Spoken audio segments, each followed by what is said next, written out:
Okay, Jana and Kate, this is the second part of this video tutorial to explain how to upload new editions of the newsletter, or rather, in this case, old editions of the newsletter.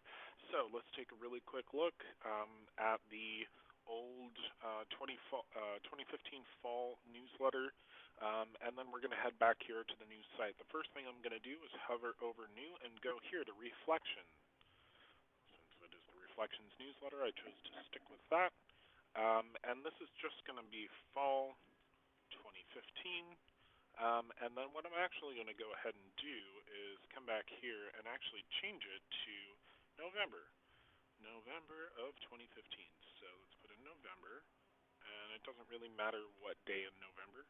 Um, but we're going to go ahead and use that date just so that this all turns up in the right place in the actual archive for this particular post type. So let's move on here. So I also, as we saw in the last video, I put in a place to actually give it a subtitle and a short intro. So let's go ahead and actually just use this November 2015 News Philosophy for Young People as the subtitle.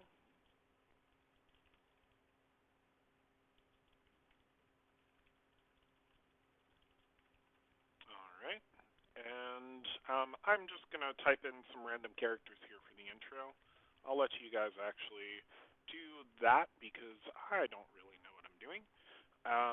As far as the featured image goes, you guys are welcome to go ahead and continue using this if you want to. If you guys want to post a fall picture or some more meaningful graphic, please go right ahead. It doesn't need to be this one.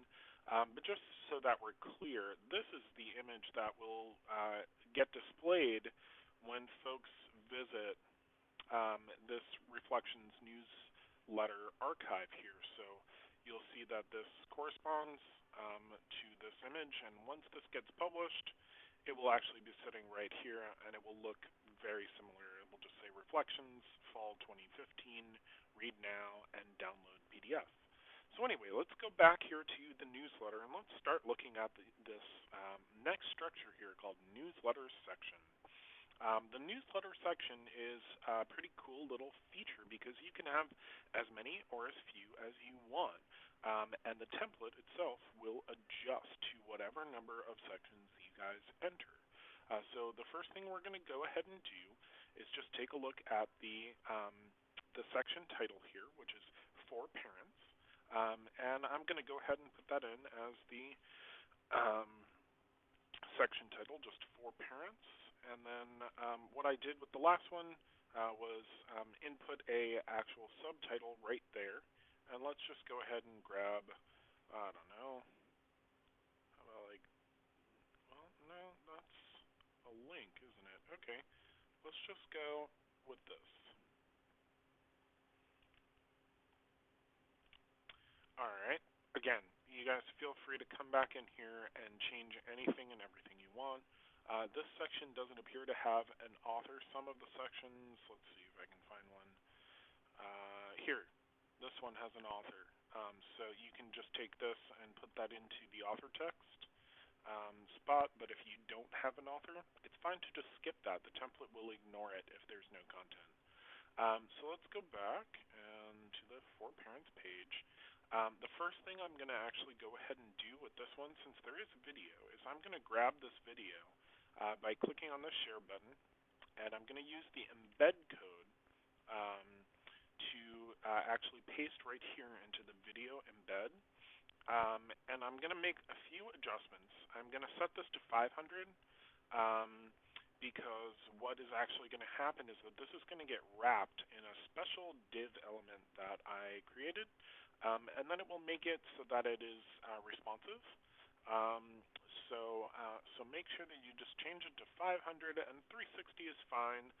You don't want it to be any more than 500, but 360 works just fine. Okay, so anyway, the video placement, we're going to leave it at the top, and then let's go ahead and grab the actual comment here, which is this line. I figured I would give you guys the opportunity to make a comment on whatever video it was, and that comment will actually be displayed underneath. You can see just beneath the video. You'll notice here that in most of the sections where anything could potentially be ambiguous, I really did try and give you guys some instructions where and when I could. So anyway, let's go back up to here for the section body, and I'm just going to come here to the actual document and just grab all of this text from for parents all the way down to right before the next article. Actually, let's get rid of the for parents and just start at the bottom. Sometimes you'll find if you're starting at the bottom, it actually is a little easier to select the text that you're looking to grab. So anyway, I went ahead and pasted that in. On occasion, you're going to find links. When you do find a link, just go ahead and click on this and make sure that, right here in the anchor or in the target, that you set the target to just pop up in a, let's see, where is blank? Oh, right here, blank in a new window. So you're just going to have to click on the link itself, click on this little link thing, chain link, and then set this to blank, underscore blank. And that will keep it from navigating away when those links are clicked on. So the last bit for adding this section to this particular newsletter is I just hit add entry. You'll notice that it will hang for just a moment, and then if you scroll down, you'll see that there is now this new section under the actual newsletter section content. You'll also notice just beneath that there's actually a PDF download area. Let's go ahead and download the actual PDF, and we'll upload that as well. So here, I'll just bring this here so you guys can see it. I'm saving the file. I'm going to come back here to the Add New Reflection page, go to Upload, and in my case, I know that that's going to go into my Downloads folder. I go ahead and open that, and once it is fully uploaded, I can actually select that, and then it will be right there, ready to go once I publish this. But for right now, let's go ahead and let's add one more section for right now. Maybe something, let's go ahead and do the from the director section here. I'm just going to copy all of this content. I'm going to come back here to the add new reflection, and we're just going to call this from the director. The author is obviously Jenna. I'm going to paste in all of that text. There's no video, so we don't need to paste anything in there. Now, here's what's really cool, guys. I am just going to right-click, copy that image, bring it over here, and right here by the top right paragraph, I'm just going to paste it in. So copy and paste. I'm going to hit Add Entry. You'll notice the image is there. And I'm going to, for right now, I'm going to go ahead and actually publish this because I want to show you guys what it looks like right now, even at this point with only a few of the actual articles uploaded to it. Again, this is becoming quite a lengthy video, so I don't want to tax you guys too much with too much information. I want to try and break these down into smaller chunks. But let's just take a quick look at where we're at here so you can see the way that the individual page will look. Fall 2015, November 2015 news, philosophy for young people. I went ahead and typed in those random characters. You'll notice up here that the PDF is actually, you can go ahead and click on that. I might even make it so that that can actually just open in an overlay window. We'll see. I want to test it out on the mobile before I go ahead and enable that for everywhere. But then we can go ahead and actually just take a quick look and see exactly what I mean.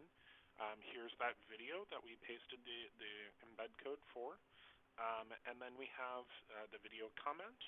You'll notice here's a link. Looks like it opens in a new window, and yep, that all works. And the other link down here also should work just fine. Let's go ahead and collapse the section. Let's take a look at the from the director section. All looks good. Looks about what it looked like over here. Yep, short little paragraphs. So anyway, let's go ahead and take a look at the actual archive here for the blog, or this blog type, and you'll notice that since we changed the date to November, it actually organized them correctly and shows them in chronological order. So that's of very high importance, is making sure that the published date is more or less correct. Again, you just need to get the right month and year, and they will show up in the correct order. All right, I think this video has gotten quite long as well, so let's go ahead and split this up into yet a third video.